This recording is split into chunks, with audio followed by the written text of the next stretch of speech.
So we've got some new information in the Trump-Russia investigation. It is not a blockbuster revelation, but I think it's important and clarifying.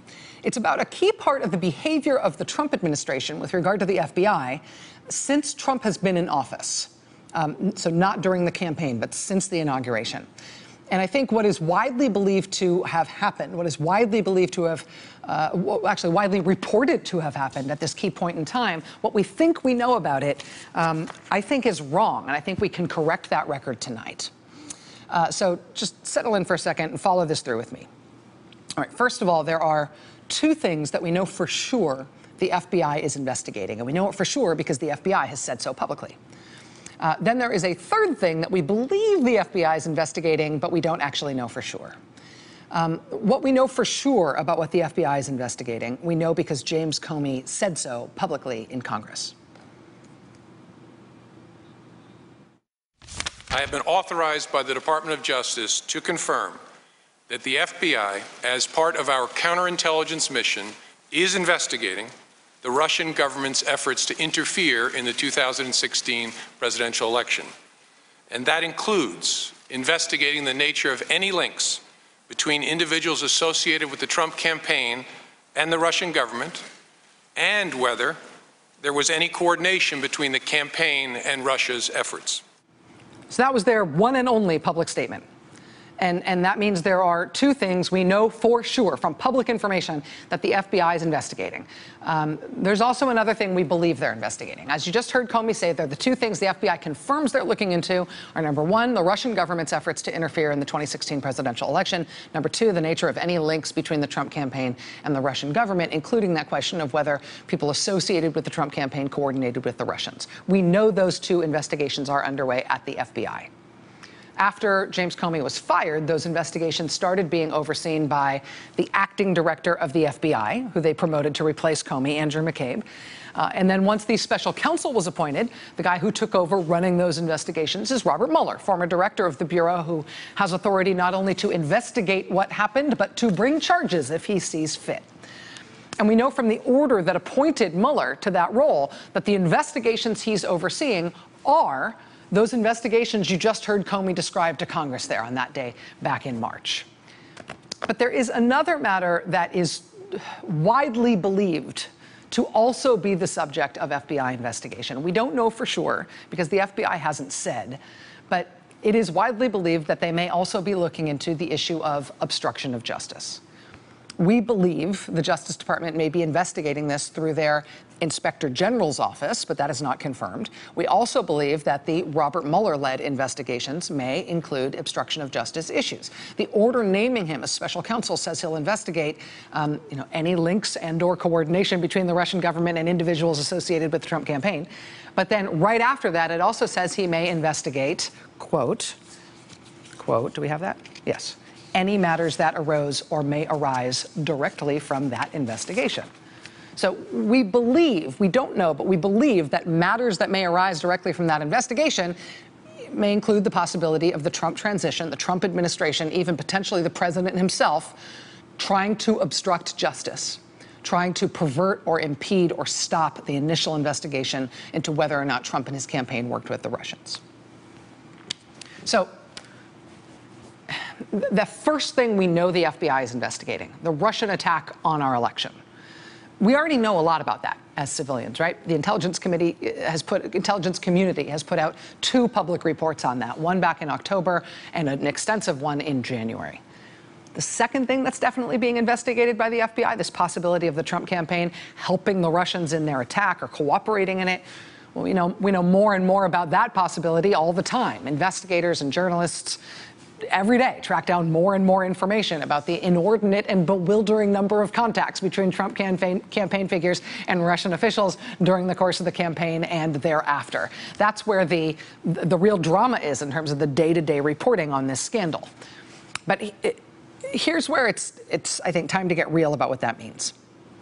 The Russian attack on the election was an attack by a foreign power on the United States, for sure. That may or may not be a crime. Possibly it is, maybe it is, but we don't really know, and we don't know what crime that would be. It's a fairly unique circumstance, right? beyond that, beyond just the Russians attacking, the question of some American, any American cooperating in that attack by a foreign power, well, obviously that shocks the conscience. It could conceivably be treason to the extent that it meant that the perpetrators adhered to enemies of the United States. But honestly, I'm not sure where something like that goes in terms of potential criminal charges, right? If that collusion and cooperation happened between the Trump campaign and the Russians, if it is provable, is it a crime for U.S. persons to do something like that? Maybe. I don't know. There's a lot of arguing about it, but I'm not sure it's perfectly clear in terms of it being a prosecutable offense. It would certainly have a good likelihood of being an impeachable offense if it was a public official who did it, but consider who you'd be counting on there to save the republic. Yeah. But that's why the last point of investigation is important there.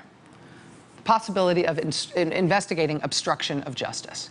Because obstruction of justice, brightly, obviously, clearly is a crime. And we believe the FBI is investigating the possibility of that crime related to the Russia investigation. We don't know for sure, but we think they are. If they are, of course, they have a wealth of avenues to choose from. Attorney General Jeff Sessions breaking his recusal from all issues related to the Trump campaign to nevertheless participate in the firing of James Comey, who was leading the investigation into Russia and the Trump campaign. Or there's the matter of the White House Chief of Staff reportedly pressuring FBI Director Comey to make public statements about the FBI investigation to try to exonerate the administration. There's the president himself reportedly pressuring FBI Director James Comey to make public statements about the FBI Trump-Russia investigation to try to exonerate the administration. There's the president himself reportedly asking the Director of National Intelligence and the Director of the NSA to make public statements about the investigation to try to exonerate the administration. There's the matter of senior White House officials reportedly asking intelligence officials of some stripe to intervene with Director Comey to tell him to stop the FBI investigation into Trump National Security Advisor Mike Flynn. There's the president himself reportedly asking Director Comey to let go that FBI investigation into Mike Flynn. There's the president himself firing the FBI director and later making statements both to a news organization, NBC News, and to Russian officials in the Oval Office that the reason he did so, the reason he fired Comey was because of the pressure he felt over the Russia investigation.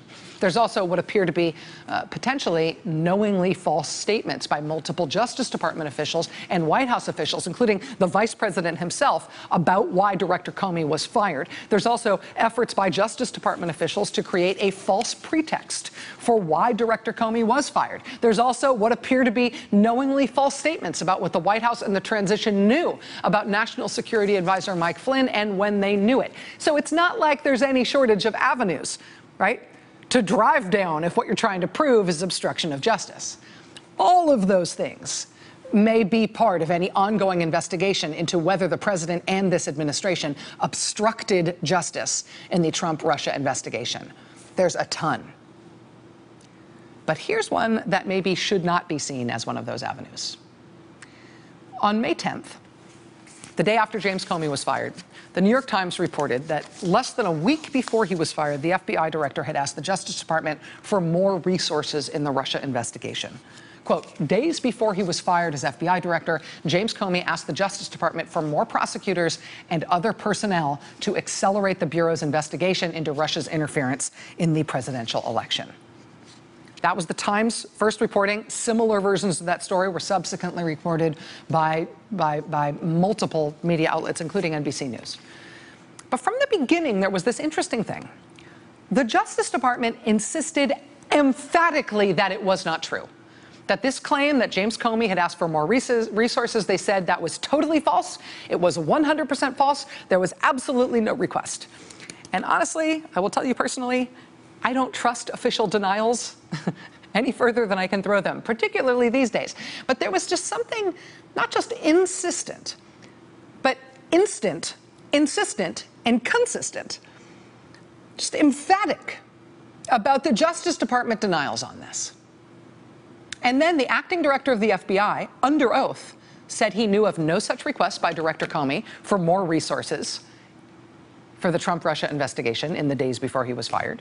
And then the Deputy Attorney General testified emphatically to Congress that he knew of no request for James Comey for more resources for the Trump-Russia investigation in the days before Comey was fired. And Rod Rosenstein was the one who Comey reportedly asked for these resources. So it was this unbroken string of consistent, insistent denials from the Department of Justice. No, he did not ask for more resources before he got fired. But there's all those media outlets that, and the press has been really good and really aggressive on this story. And which is it? The Justice Department seems very sure. But there's all those news reports with multiple sources saying he did. Did James Comey try to speed up and get more resources for the Trump-Russia investigation right before they fired him, or didn't he? Last week, we chased the Justice Department on this a little. We asked them, quote, is the DOJ saying no requests were made for anything, period? And we got the following on-the-record reply, quote, none, period, no gray area. Well, now we think we may have figured this out, or at least part of it. It is my belief, based on our extensive reporting on this, that what went wrong here is that there was something akin to a game of telephone on Capitol Hill. And the relaying of information on this point from person to person resulted in these seemingly irreconcilable reports about what James Comey did or didn't ask for the Trump-Russia investigation right before Trump fired him. What we know is this. The day before he was fired, May 8th, FBI Director James Comey did meet with the leaders of the Senate Intelligence Committee, with Republican Chairman Richard Burr and Democratic Vice Chairman Mark Warner. According to multiple sources, the three of them met privately. It was just the three of them in the room. And here's where things start to splay out. Because in the meeting, it appears there was a discussion about the pace and progress of the FBI's inquiry into Trump-Russia. It seems that in the course of that discussion, Director Comey brought up the confirmation of Deputy Attorney General Rod Rosenstein in late April in a way that suggested, or maybe gave the impression to the senators, that the investigation might now proceed on a faster track. What we have since learned through our sources is that Senators Warner and Burr relayed the basic content of that conversation to fellow members of the Intelligence Committee, as they are right to do, as you would expect them to do as leaders of that committee. But from there, after they conveyed that information to members of their committee, that word started to spread. And that resulted in multiple press reports that Comey had asked for more resources just days before he was fired. This claim that continues to be denied by the Justice Department. Now, what exactly James Comey asked for, if anything, again, we do not know. James Comey does not talk to me. We know that Director Comey last met in person with Rod Rosenstein 1 week earlier on May 1st. We think that meeting took place at the Justice Department. We think it took place in the presence of staffers. Again, what exactly was discussed in that meeting, we do not know. But the Department of Justice, Deputy AG Rod Rosenstein, and the current acting director of the FBI have all said no requests for resources were made in that meeting or at any other time. A week later, Comey briefed those two senators, which then, following Comey's subsequent firing, led to multiple press reports that Comey had asked for something. From what we understand, if a request was made, it was more like likely more a nebulous. It was a more nebulous thing than a direct appeal for more money or more personnel. To the extent that obstruction of justice ends up being the sharpest point on all of the arrows that Robert Mueller is going to have in his quiver, I think it is worth being very specific about what evidence we've got about potential obstruction of justice by the White House and by the president. And on this point of whether or not Comey, at the moment he was fired, had just asked for more resources for the investigation, I think that is being sourced mostly to congressional sources or to people who got their information from congressional sources. I think those congressional sources thought they were conveying a true thing. And I think because of a game of telephone, it is possible that they conveyed something that had much sharper point on it than what actually happened between James Comey and the Justice Department. And I will leave it there because that's exactly what I know, and I know nothing more than that. But boy, is it important that we get this story right. We'll be right back.